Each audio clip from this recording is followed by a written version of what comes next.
On April 25, 2015, a massive earthquake hit Nepal, measuring 7.8 magnitude on the Richter scale, followed less than 3 weeks later by a slightly smaller but very destructive quake of 7.3 magnitude. Almost 9,000 people lost their lives, and many thousands of people were injured. Millions of people became homeless. Our son was in Nepal at the time of the earthquake and witnessed the terrible destruction in Kathmandu Durbar Square.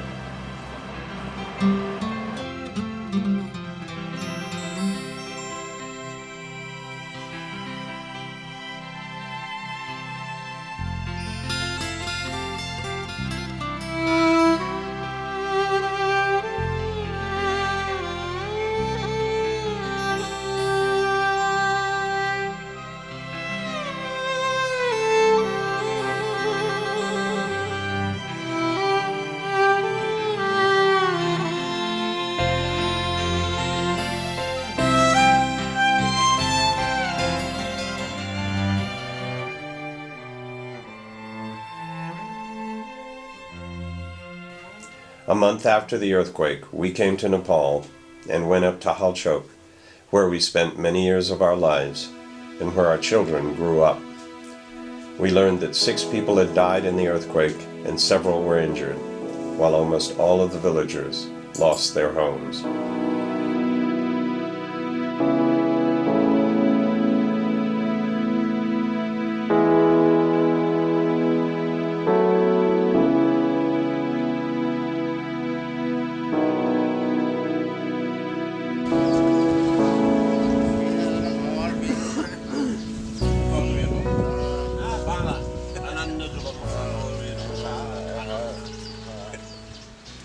"35 years ago, we were walking in this valley, and we came out and we saw a beautiful house down here. At that time, we were living in Tapatali. Actually, I was pregnant with Vajra. I remember that. So it was 36 years ago that we first came here. Right. And I fell asleep in the yard, Where? tired, in the garden of We old just house. came down.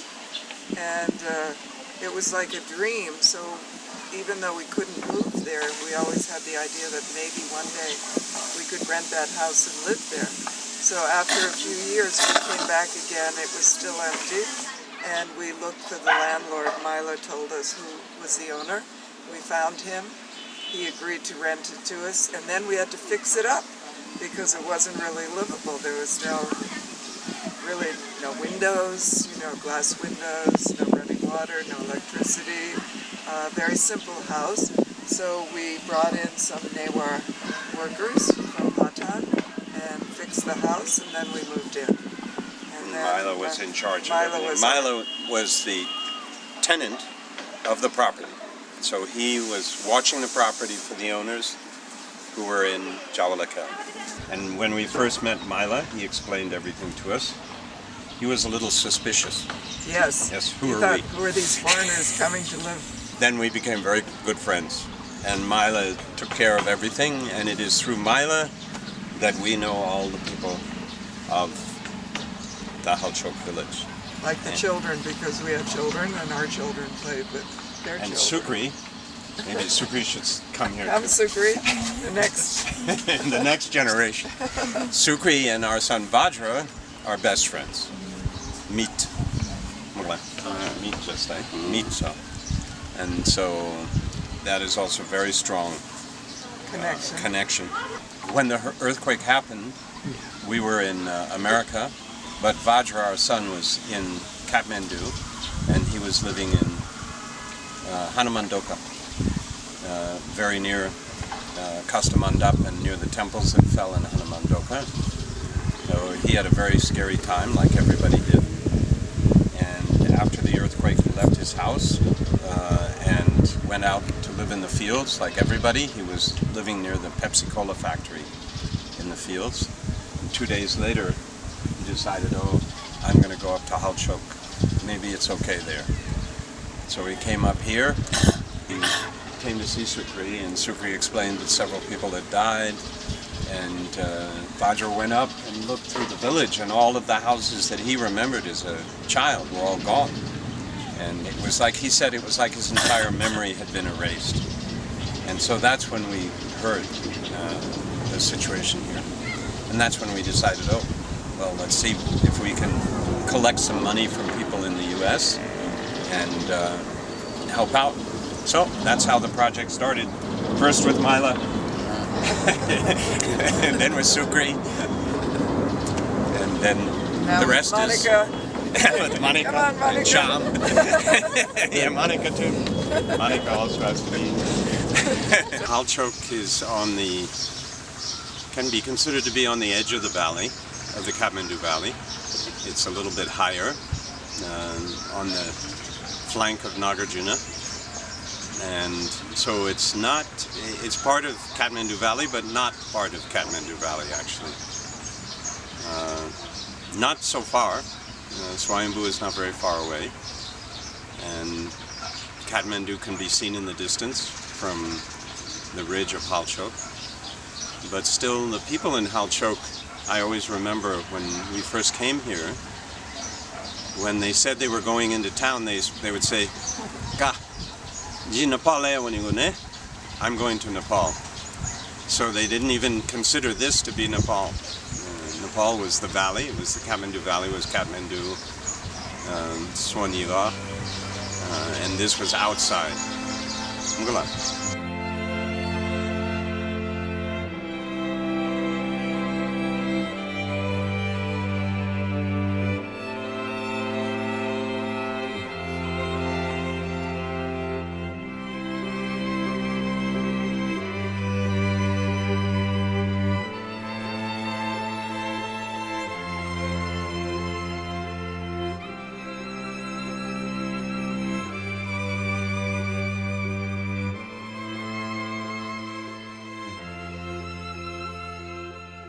Well, if I had to retrospect the nightmare of Nepal's earthquake in 2015, it was indeed a heart-wrenching moment for the whole nation.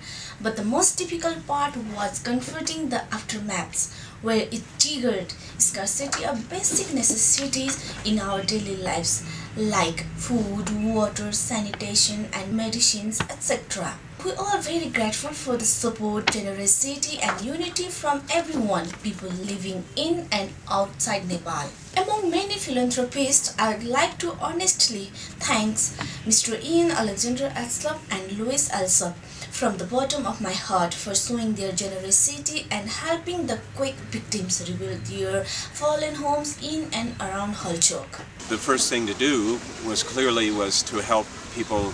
This was, of course, the earthquake was in April and May, Baisak, and it was still the hot season. The rainy season was coming, so the most important thing was to make sure people had shelter, had temporary shelter, whether it's, a tarpaulin or the igloo-type tent, igloo-type structures that people had. So we thought the best thing to do was to buy sheets of justa, and we bought bamboo with Sukri. Sukri, of course, went out and bought most of it, and Monica organized the money and directed all of the operations. And so pretty soon, most of the people had temporary shelter, and more and more the people began to come back to the village and clean where they used to live and go back to live where they were living before, which was very good because then the village came alive again.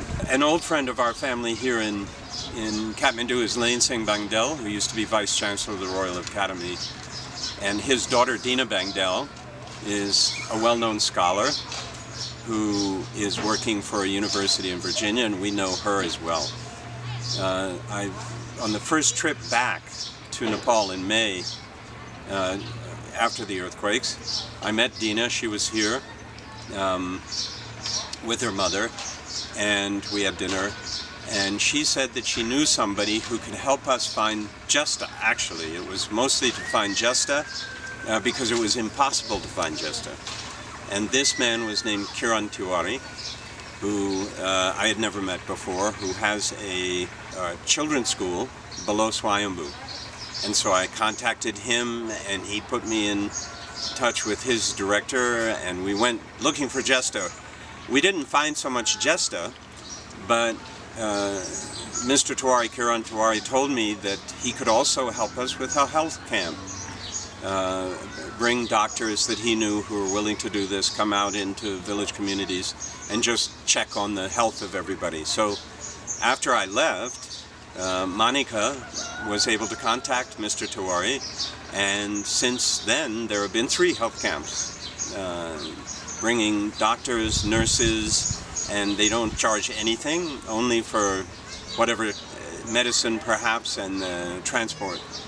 And that is mostly because of Kiran Tiwari, who is, you know, when you see a disaster like what happened in Nepal, you find out that there are people, you know, all over the world whose main desire is to help other people. And it's extraordinary. That's not what I've done during my life, but I am so amazed when I meet these people. And Kiran Tiwari is very much like that man.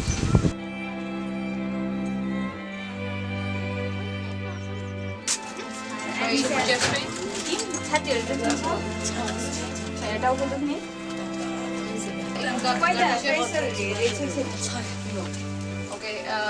इनका blood pressure फिर से check करना 5 minute के बाद तो ये कहीं पे इधर बैठ सकती हैं इधर 5-10 मिनट पछि तपाईको प्रेसर फेरि पनि एकचोटि हेर्नु इधर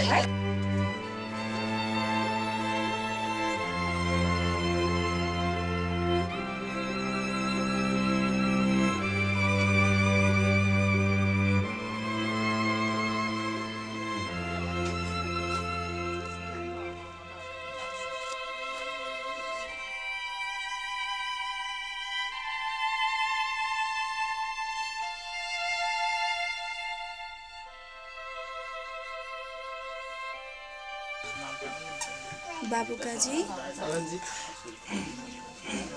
युनिका रञ्जित बाबासँग बस्नुहोस् अनि रञ्जित कारण बी सरकार बेगले म फोकस आइपसन टनै बिटा प्लस टनै beta Sarkar so you have to have a clean version otherwise they cannot see the details. अब कसरी यो ठाउँलाई राम्रो बनाउन सकिन्छ त्यो बारेमा सोच्नु पर्यो यो ठाउँ भनेको तपाईहरुको हो किन भन्नुस् त तपाईहरुले राम्रो बनाउनु भयो भने पछि तपाईको छोराछोरीहरुले शुद्ध राम्रो भनेर भन्छ Teba muka biogo. Teba apamoro. Atwa chen sa deku. Atwa batsa namna te. Mugla chikpin fukon jayana ju mugla tuki. Atwa long what sa ju sano. Twa cementi a ben juguninti, but it's a balay thing. Mugla tam non do, then on do.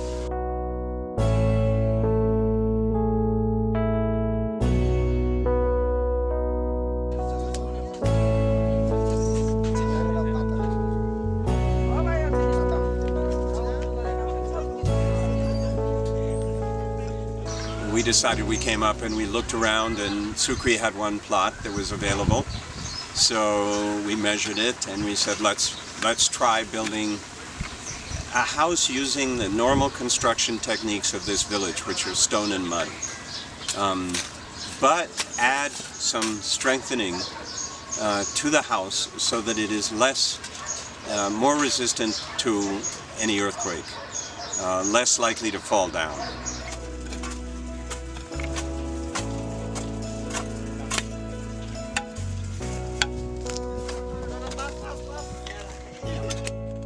We have to mix this clay with lime at least 2 hours before using it for construction. So we better from onwards by tomorrow we should make a mixture of clay and lime beforehand. Means we will prepare a very good quantity of clay and lime today and we will use that for tomorrow. 2 to 5 days is very nice because proper mixing will be there and homogeneity will be assured. So I want to mix a big quantity of clay and lime today so that we could use for subsequent 2 or 3 days from now.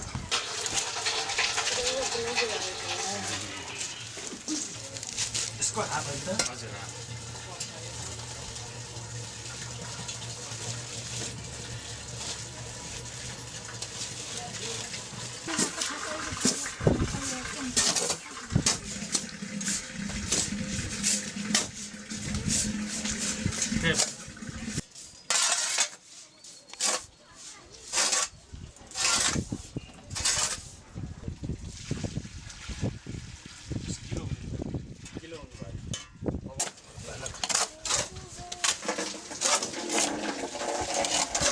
mixed in a good proportion the clay with lime.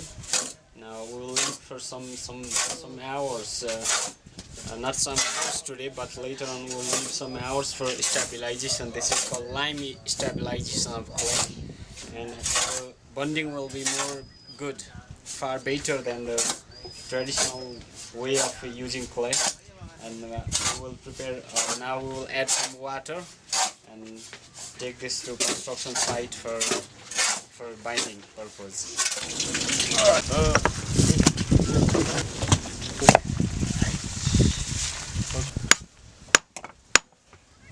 One layer of stone masonry wall, then again we put some mortar. Mortar is already prepared there, and frequently we are providing some vertical stones as well, just in order to provide a better interlock between the wall units.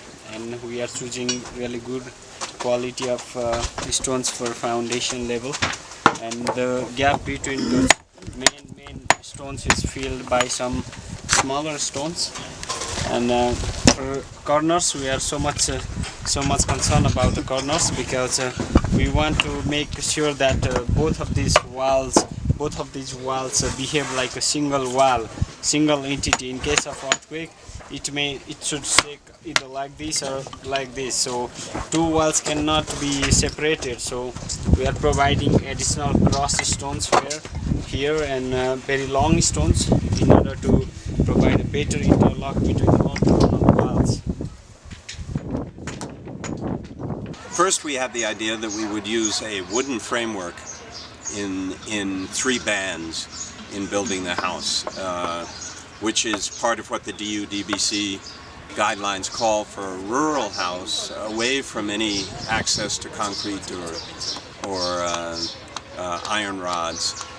But in this case, it didn't make a lot of sense, because the wood would have been more expensive than the concrete banding, and the villagers here, including Sukri and of course Budi Bahadur, were very experienced with using concrete with iron bands. So we decided to go with that technique instead of the wood, and it would prove to be somewhat cheaper.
So when we heard about this, we thought maybe because we know these people, we could try to help.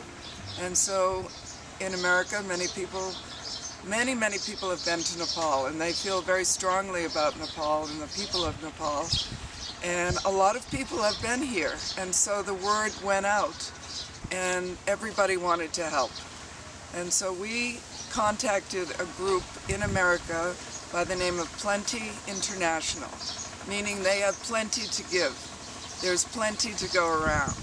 And so their goal is to try to help specific projects in America, in Central America, but they never had a project in Nepal.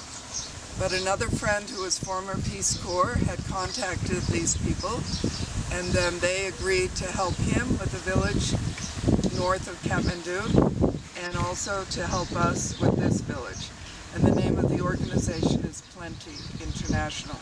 So with them behind us, we were able to contact our friends and ask them if they would like to make a donation to this organization, which in turn would take a small percentage of administrative costs and then turn the rest of the money over to us.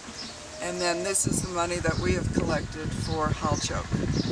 And at this point, we are not receiving any more money because it's been a year now since the earthquake.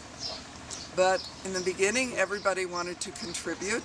And so with this money, we are able to come back. Ian has been back 3 times now. And with Monica Rai here in our office, overseeing all of the accounts. And with Sukri, our main person in the village, we are still trying to distribute money for goods, for materials to help reconstruct the village in a very small way, because so many homes were damaged and there's so much need, but we are doing the best we can.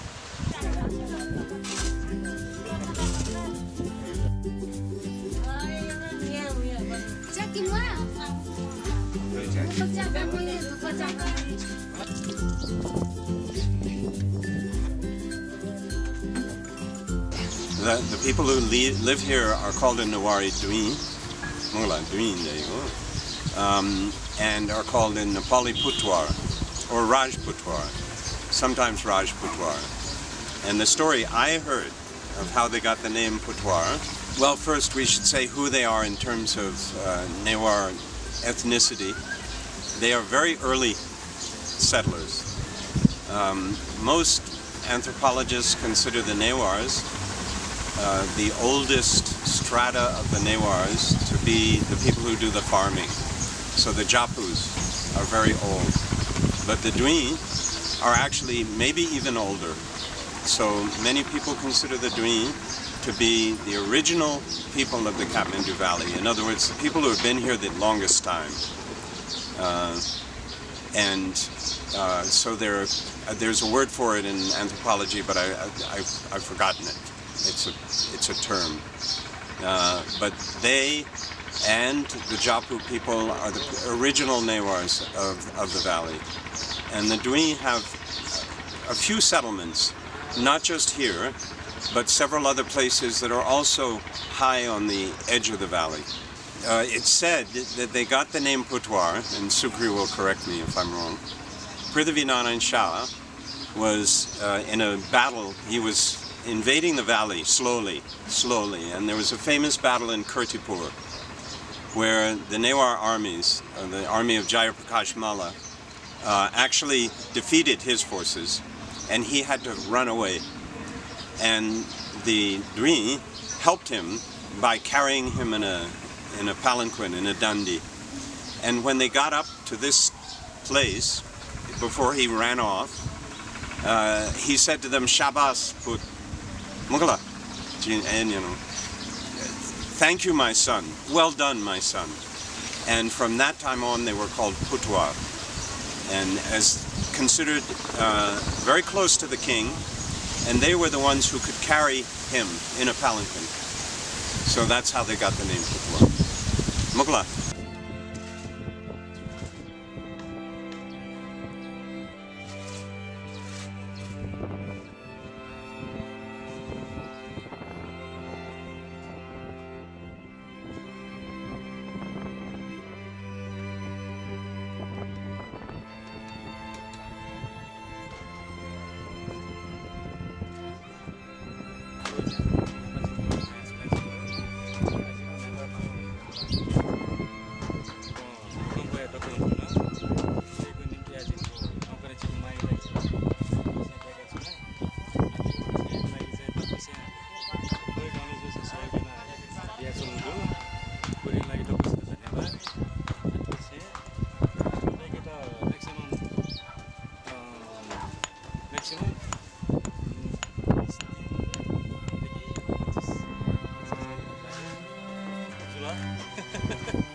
During Ian's frequent visit to Nepal, we worked together, but I took responsibility after his absence.